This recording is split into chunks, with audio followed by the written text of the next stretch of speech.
أعوذ بالله من الشيطان الرجيم بسم الله الرحمن الرحيم رب اشرح لي صدري ويسر لي أمري واحلل عقدة من لساني يفقهوا قولي। আপনারা আমরা কথা বলছি হচ্ছে বনি ইসরায়েল থেকে ইহুদি হয়ে যাওয়া এই টপিকটা নিয়ে, এবং গত ক্লাসে আমরা বলেছিলাম যে যখন একটা নেগেটিভ ঘটনার সাথে কোনো কিছুর অ্যাসোসিয়েশন থাকে তখন মানুষের আস্তে আস্তে ওই মানে ওই পরিচয়টা দিতে মানুষ আর স্বাচ্ছন্দ্য বোধ করে না। এটা একটা বেসিক সাইকোলজি। তো এখন এখানে যেটা হয়েছিল যে নেবুকাদনেজার 2 বনি ইসরায়েলকে এইভাবে যে একদম ক্র্যাশ করে দিয়েছিল জেরুজালেমে, এটা ওই সময়ের জন্য এটা একটা সিগনিফিকেন্ট ঘটনা ছিল যে সবাই এটার কথা জানতো। ঠিক আছে, তো ধরেন তখন কোন যারা পালিয়ে গিয়েছিল অথবা যারা আবার জেরুজালেমে ফিরে এসেছিল অথবা হোয়াট এভার, তারা যখন ও আচ্ছা তোমরা বনি ইসরায়েল, ও আচ্ছা আচ্ছা, হ্যাঁ হ্যাঁ, তোমাদের সাথে যে সে একটা আনফরচুনেট ঘটনা ঘটেছিল, বা মানে সবসময় যে মানুষ তাদেরকে খোঁচা মেরে বলতেছে বা এরকম কিন্তু না ব্যাপারটা।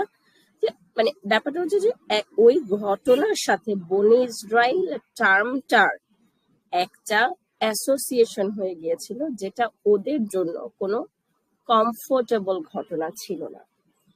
কেন কেন কমফোর্টেবল ঘটনা ছিল না? কারণ হচ্ছে যে ওরা নিজেরাও ব্যাপারটাতে খুবই মানে ব্যাপারটাতে তারা খুবই ছিল হতাশ বলেন বা সারপ্রাইজড বলেন, বা একটা মানে এটা এটা ওদের ওদের ইতিহাসের একটা কলঙ্কজনক অধ্যায়, যেটার কথা ওরা মনে করতে চায় না। কেন? কারণ আমি কিন্তু আগের পর্বে এক্সপ্লেন করেছি যে ওই ঘটনার পরে পার্মানেন্টলি ওরা ক্ষমতা হারালো। হ্যাঁ, এবং চিন্তা করে দেখেন যে যখন থেকে ওরা নিজেদেরকে ইহুদি হিসেবে পরিচয় দিচ্ছে তখনও কিন্তু ওরা মানে আবার পুনরুদ্যমে ওরা কিন্তু ক্ষমতায় ফিরে আসে নাই। যেমন ধরেন আমাদের কথা যদি চিন্তা করেন, আমাদের হিস্ট্রির কথা চিন্তা করেন, আমরা হয়তো ক্রুসেডের কথা বলবো। হ্যাঁ, ক্রুসেডের কথা বলতে আমাদের অত খারাপ লাগবে না। কেন? হ্যাঁ, কারণ হচ্ছে যে হ্যাঁ 3টা ক্রুসেড মুসলিমদের অবস্থা অনেক খারাপ হয়েছিল, মুসলিমরা একেবারে হয়ে গেছিল। এরপরে আবার কি সালাউদ্দিন আইয়ুবী এসে জেরুজালেমকে পুনরুদ্ধার করছিলেন।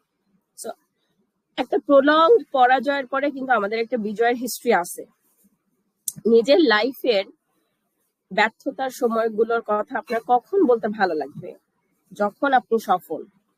তো যখন আপনি এই ব্যর্থতার মধ্যেই আছেন তখন কিন্তু একটার পর একটা ব্যর্থতার কথা বলতে আপনার ভালো লাগবে না।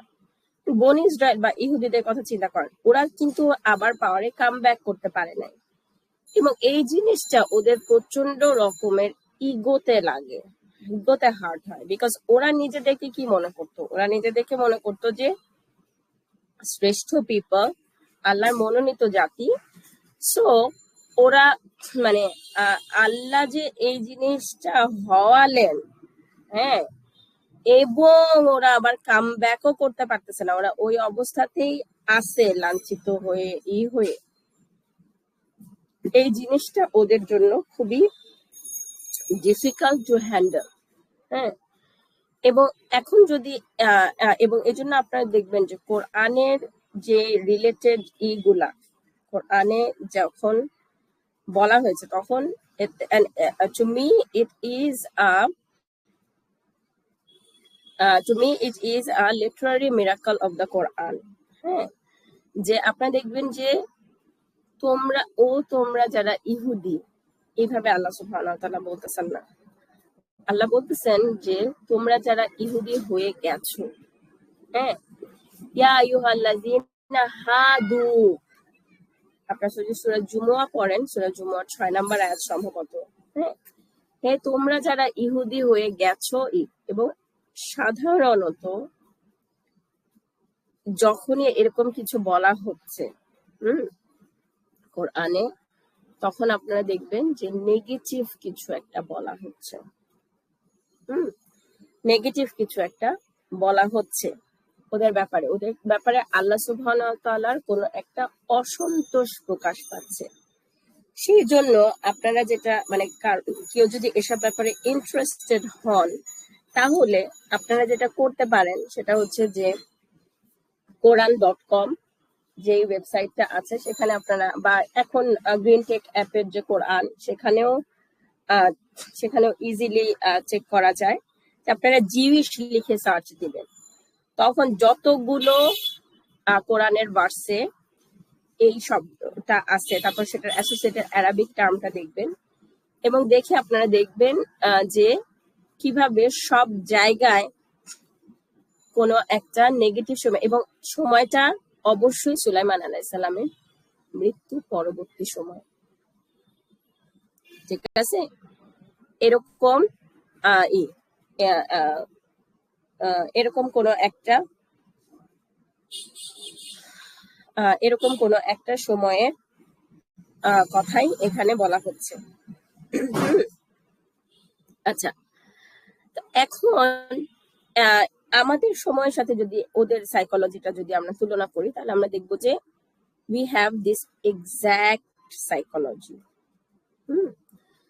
আমার খুব ফেভারিট একটা এক্সাম্পল হচ্ছে, আপনারা নিশ্চয়ই ওইটা দেখছেন যে my name is Khan and I am not a terrorist. হ্যাঁ, তাহলে শাহরুখ খান কি করছে? সিনেমা বানায় ফেলছে, মুভি বানায় ফেলছে, এটার উপরে সে একটা মুভি বানায় ফেলছে। হ্যাঁ, এখন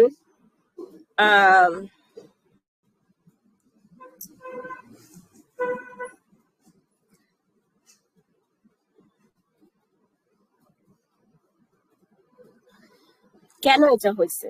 বিকজ এখন ধরেন আপনি যদি একটা আম জনতাকে জিজ্ঞেস করেন শাহরুখ খান কি মুসলিম, সে একটু হলেও কিন্তু দোনামনা করবে, because Allah knows the best তার পরিণতি কি আছে। আমি কারো আমল নামা নিয়ে কমেন্ট করতে চাই না, but in general he doesn't live a very Islamic life, এই কথাটা তো আমরা বলতেই পারি।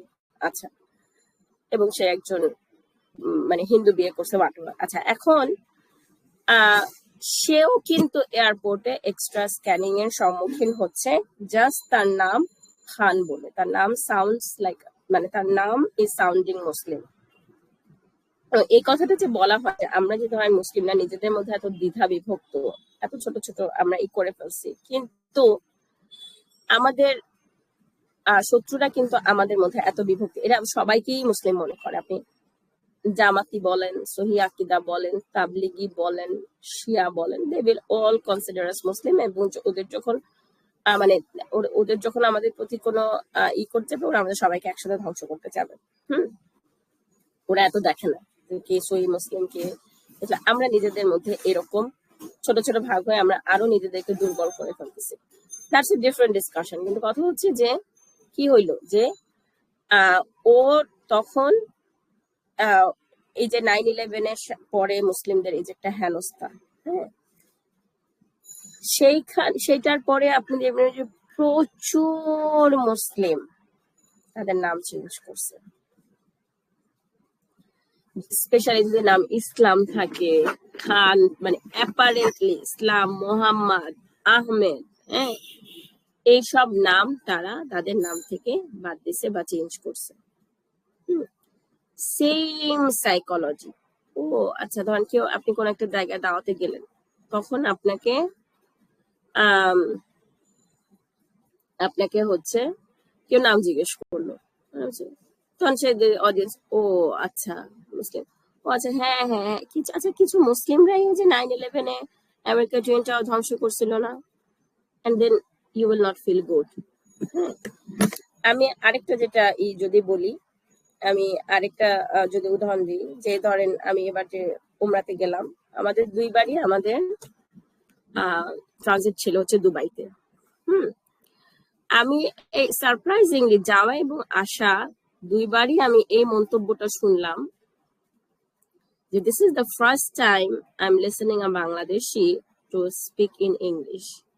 তো এখানে আমার একটা পার্সোনালি আছে, সেটা হচ্ছে যে আমি প্রথম কথা হচ্ছে আমি উর্দু পারি না, দ্বিতীয় কথা হচ্ছে আমি উর্দুতে কখনো কথা বলি না, যেটা আমি সবসময় এই ভঙ্গিটা আমি খুব অপছন্দ করি। হ্যাঁ, আমি ইউএসএ তে আমি দেখি যে বাঙালিরা হচ্ছে অলওয়েজ পাকিস্তানিদের সাথে মিশতে গেলে তারা হচ্ছে ই করে, তারা উর্দুতে কথা বলে।